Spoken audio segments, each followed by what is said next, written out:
আজকে আমি মৌসুমীদির এই ট্রানজিশনটা করব। মৌসুমীদির তো প্রত্যেকটা লুকই আমার ভীষণ ভীষণ পছন্দ, খুবই সুন্দর সুন্দর লুক করে। তো আমি ভেবেছি যে এইরকম স্টাইলের একটা লুক করব। তো জানি না কতটা কি করতে পারবো। তো চলো ভিডিওটা স্টার্ট করা যাক।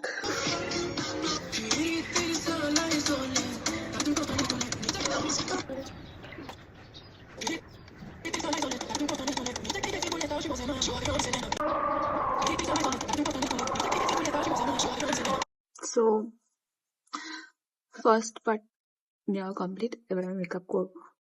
সো আমার লুক কমপ্লিট। লুকটা কেমন লাগছে তোমরা জানো। ছোট্ট করে টিপ অ্যাড করলাম, ছোট্ট করে কি ভালো লাগছে না ভালো লাগছে না বলো। ফ্লাওয়ারগুলো আর একটু বেশি ভালো হলে ভালো। ঠিক আছে, তো চলো এবার ট্রানজিশনটা